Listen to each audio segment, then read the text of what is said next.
You ready? Yep. Where are we going? Oh my god.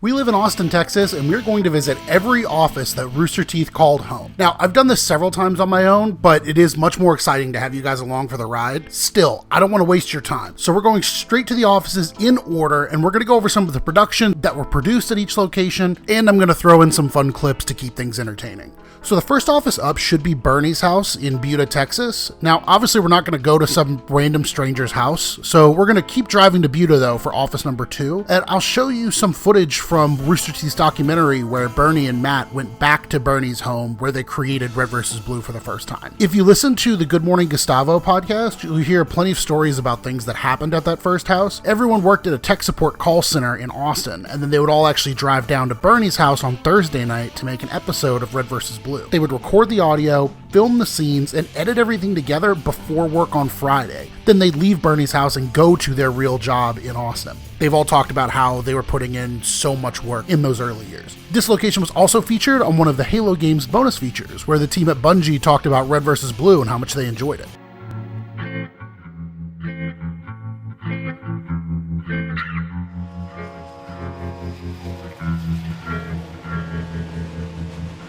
First people ever to do this. We thought we were such original. creative geniuses. We made 2 little 5-minute. No, they were about 2 minutes back then. About 2 minutes apiece. Yeah, 2 minutes each, and we put them on the web, and they were just funny little sketches that we wrote, and then we used Halo to animate. Is Simmons in the can? I'm ready. Okay. Action. Would electrified be okay? Would electrified be okay? Now, as cool as this place looked in the footage, they eventually realized that they would need a place of their own, so they decided to rent an apartment in downtown Buda, and that's exactly where we're headed. At this office, they obviously continued to make Red vs. Blue, but this is also where they started working on advertisements and commercials for different video game companies and businesses all over the country. This is also where they launched the Rooster Teeth comics, which, if you can get your hands on them, are a lot of fun. Speaking of the advertising, this is where they were making commercials for Madden, and actually made a commercial where Dallas Clark got hit pretty hard to promote the new tackling system, and Dallas Clark made a comment about it at a press conference, so the guys made a fun video kind of poking fun at Dallas Clark where he played every position on the field. Wait a minute, Clark's He's throwing catching it and Clark throwing threw it. it to himself. How's that even possible? That's ridiculous. That's how good he is. If you haven't seen it, it's hilarious. It's probably one of my favorite videos that Rooster Teeth ever made. To give you another idea, though, of how much work they were putting in at the time, Gus has talked about on the podcast several times that they were so excited when they got this office because they actually had a couch, which meant they didn't have to go home to sleep. They could actually work and then sleep on the couch when they needed a break and then get right back into work. I mean, these are the kind of hours they were putting in the first few years. So here we are in beautiful Buda, Texas. A few miles straight ahead of us is the Salt Lick Barbecue, which they've talked about several times on the podcast. This is the downtown historic district, and you could tell already how small it is. And the guys have talked a lot about how it was really unique making a show that would be so big, and they would go to these conventions and be in the New York Times, and then come home to a small town like this. This is where the train comes through Buda, and it was right next to their office, and it would actually make the whole office shake, and they had to kind of shut down all of their work until the train would pass several times a day. If you're ever visiting Austin, I highly recommend, especially if you have a car, to swing down. It's like a 10-15 minute drive depending on where you are, and they have some really good food and some cool shopping. And if we turn around, here we are. This is what the office looks like today.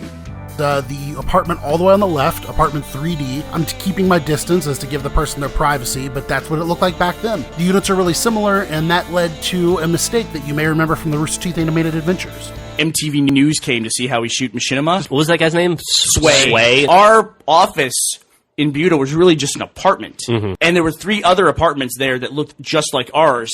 So he just went to walk back up to our office, then walked in the wrong door into someone's apartment. And he said he walked in, and there's this white lady in her kitchen. He said she was fully clothed and goes, and he's like, oh, no. And he walked out. He's like, man, I gotta get out of this town. These are the stairs that they would go up to. The apartment is right up there to the left.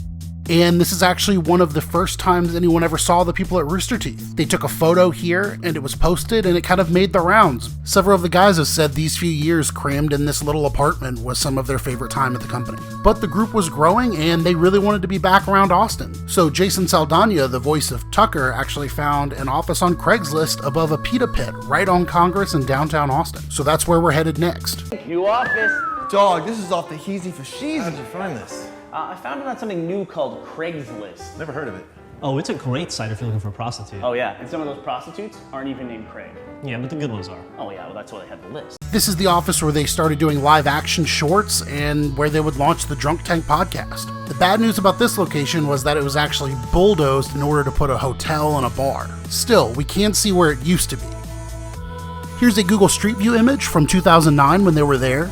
And here's the office today. You can actually still see the Hideout Coffee right next to it, right where the wall used to butt up to the Rooster Teeth office in the pita pit. They used to get coffee here at the Hideout and then they'd head right upstairs. If you're ever in town, you can come get a drink here upstairs at Caroline. And if you sit at that window, you'll be sitting in around the same spot where they recorded the Drunk Tank podcast. Next up is one that I know a lot of you have been waiting for. I know it's my favorite. It's 636 Ralph Ablanedo, the place where Rooster Teeth, Achievement Hunter, and Ruby really exploded. The outside of the building largely looks the same. There is a business there now, so we went there on a weekday during work hours to knock on the door and ask if it was okay if we filmed their exteriors, but even though the gate was open, there was nobody there that day. So I would caution against making a trip down here just to see this office, but you can drive by and it does look really cool. So many memorable shorts and videos were made here, and it was really cool to just be in the area again. Some of the top quality.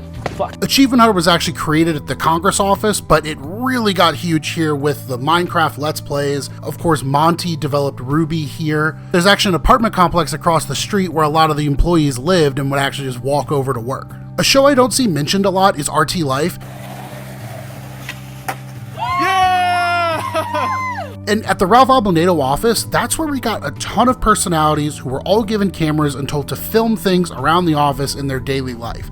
That is really something that attributed to this mysterious aura that Rooster Teeth had, where it just looked like an amazingly fun place to work. It felt like people would just turn their camera on in the middle of the workday and just record what was happening around them. The first one on the left is where they recorded the first Drunk Tank video podcasts in this little table room. Then I think it became Gus's office after that. And the window just to the right is the old Achievement Hunter office where they would be crammed into this tiny room and crank out million-view videos. Take the only fireworks we have left from the 4th of July, and using this lighter, we're going to light them and put them outside the Achievement Hunter office. One thing I get asked by a lot of fans who don't live here is, do they still have the zombie door at the Ralph Ablanedo office? And no, they clearly don't, but I think it got moved to stage 5, and then who knows who has it now. All the way in this overgrown back corner is the little throughway that they would use to get from the main offices to the bungalow out here, but I am way too afraid of snakes to go this way, so I'm just going to hop on the other side of the fence. So this is the secondary building of Rooster Teeth. It now is several different businesses, as I'm sure it was back then. It's on there. We gotta get low. Go with it. You know, if they would have taken that around the other way, that acts as a lift. Yeah. I did want to stop at one more place while we were here, because it's just about 100 feet away from the Rooster Teeth office, but it is the field where the very first RTX took place. You might have seen videos of like Gus being pelted with water balloons.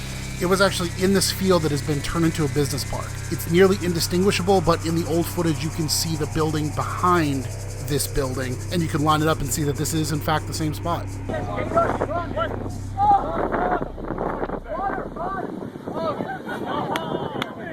Our Rooster Teeth road trip is coming to an end with the last offices on the list. Thank you for watching so far. I really try to make videos that I would want to see, and this is the kind of thing that I've been wanting to make and see for so long. I don't really get to talk about Rooster Teeth a lot in my daily life, so I would love to do some live streams, maybe redo this whole road trip and do it live. If all that sounds cool to you, then I think we'd get along pretty well. I've always considered this water tower a weird kind of landmark. It always in my mind pops up when I think of this Rooster Teeth office. Of course, this is stage 4 and stage 5. We're going to start with stage 5 and kind of see the outside. So this is the front of the building. It probably looks a lot like you've seen it before in live streams or maybe in photos of the office.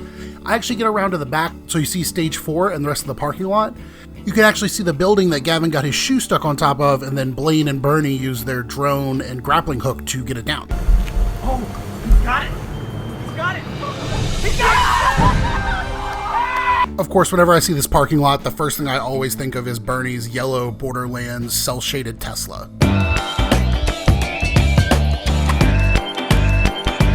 We're going to be wrapping up things here, but again, thank you for watching. Make sure to subscribe and comment. I'm giving away 5 more months of subscriptions to the Morning Somewhere Patreon, and you're going to want to be subscribed to the Patreon at the highest tier because the relaunch of the Rooster Teeth website is coming, and patrons are actually going to get the first access to the website to beta test it. I always love talking about Rooster Teeth content, but remember, be positive, not parasocial. No, I don't know. I'd like to keep doing it basically as long as Bungie and the fans will put up with it.